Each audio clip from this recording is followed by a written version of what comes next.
A partir de agora, pela Rádio Brasil Espírita, Causos e Contos Espíritas. Apresentação Roberta Zagueto.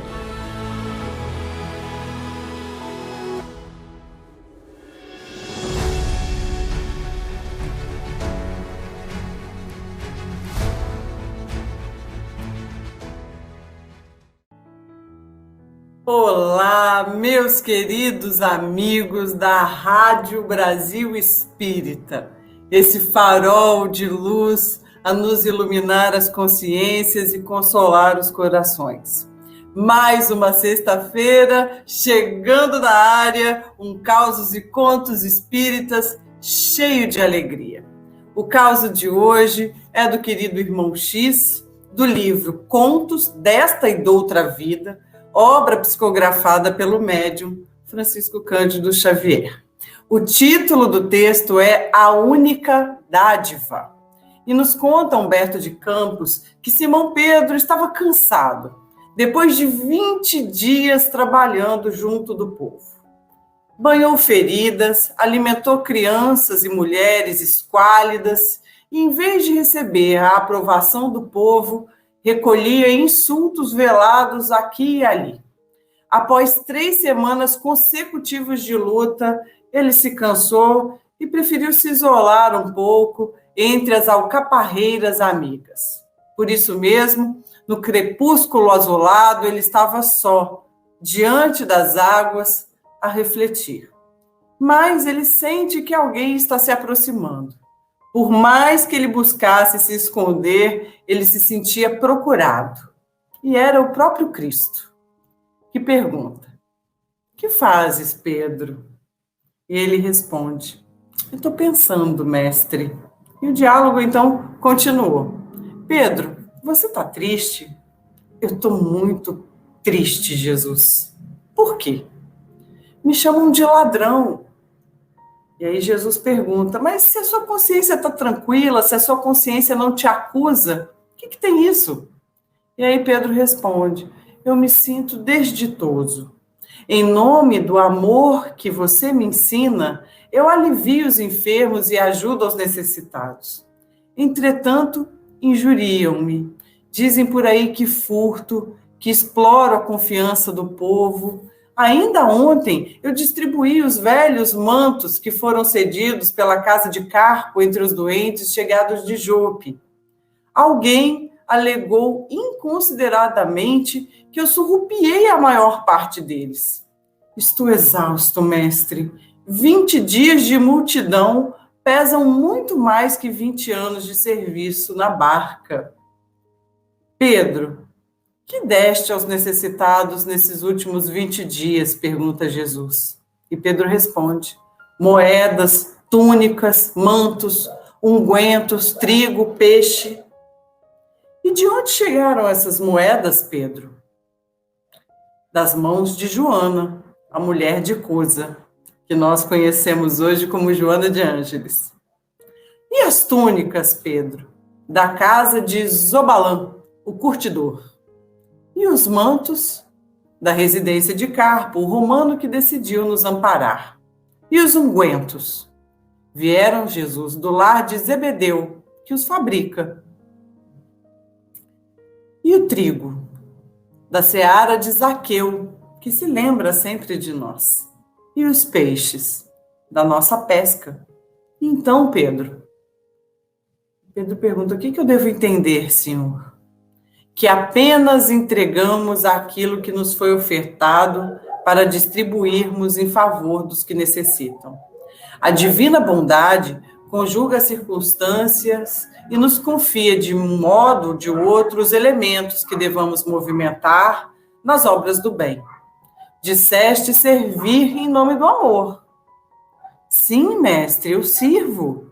"Então, recorda que o amor não relaciona calúnias, nem conta os sarcasmos." O discípulo, entremostrando então uma súbita renovação mental, não responde.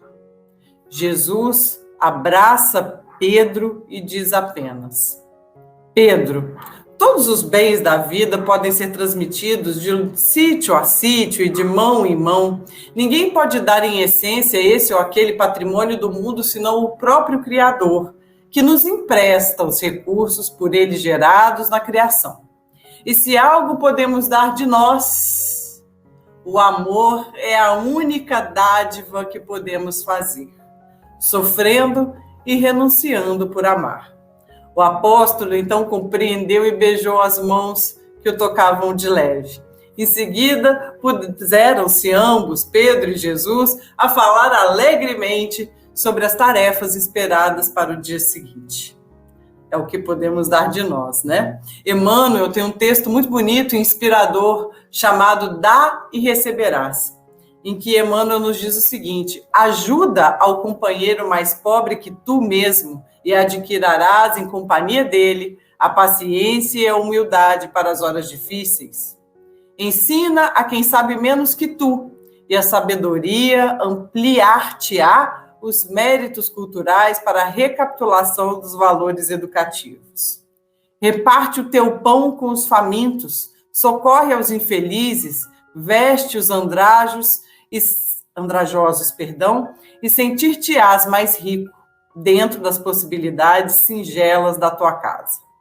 Auxilia ao doente e receberás mais segura proteção ao teu próprio equilíbrio orgânico, de vez que aprenderás a preservar os tesouros da saúde. A caridade é sempre maior para aquele que dá. O bem é constantemente multiplicado nas mãos que o distribuem.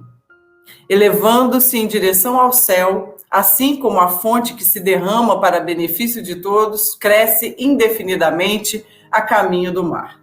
Não te esqueças de ajudar onde possas, quanto possas e como possas, dentro da consciência irrepreensível, porque é da lei divina que mais recebe aquele que auxilia, enriquecendo a vida de luz, de alegria e de amor, levando a efeito, assim, o seu próprio enriquecimento. Isso está no livro Marcas do Caminho, também psicografia do incansável Chico Xavier. E por falar em Chico Xavier, do livro da querida Marlene Nobre, nós temos no livro Lições de Sabedoria, nós temos um relato em que um veterano repórter que estava levando o médium de Uberaba para aquele histórico programa Pinga Fogo da extinta TV Tupi, esse repórter ele conta que ele entrevistou diversas personalidades, diversas pessoas importantes no nosso país todo, inclusive em outros países. E ele notou ao longo do tempo de profissão que muitas pessoas mudavam de pontos de vista, mudavam de condutas, menos um, Chico Xavier. O médium permaneceu fiel aos seus ideais, do mesmo modo simples, humilde, por todas as décadas em que ele teve a oportunidade de conversar com Chico. Na entrevista, Chico Xavier falou sobre as guerras que assolam a humanidade e lembrou que elas começam dentro de nós, em forma de ódio, de ressentimento, de mágoa, incompreensão e dureza da alma. A guerra começa em nós, de cabeça a cabeça, de coração a coração. Chico dizia que a obsessão é a guerra do sentimento. E referiu-se também ao pessimismo, ao desalento, à amargura, à decepção. Somos muitas vezes incapazes de transformar cada hora em ponto de trabalho que nos dignifique. Viemos a este mundo para trabalhar para o bem dos outros, não podemos nunca nos esquecer disso, acrescentou sempre o querido e saudoso Chico Xavier. A gente não pode se esquecer de fato que o que temos de nosso para dar, como Jesus asseverou a Pedro, é o amor. O resto é empréstimo do Criador, que faz de nós meros instrumentos de repasse. O que temos legitimamente de nós para dar é o amor. E o amor em todas as suas faces. Se a gente perdoa, a gente ama. Se a gente fica em silêncio frente a uma palavra mais agressiva, uma agressão, nós amamos. Se a gente não julga, nós amamos. Se a gente respeita, nós amamos. Então, esse é o nosso maior talento, o único que nós temos de nós para dar. Um grande beijo, até a próxima sexta-feira, aqui no Causos e Contos Espíritas, na RBE.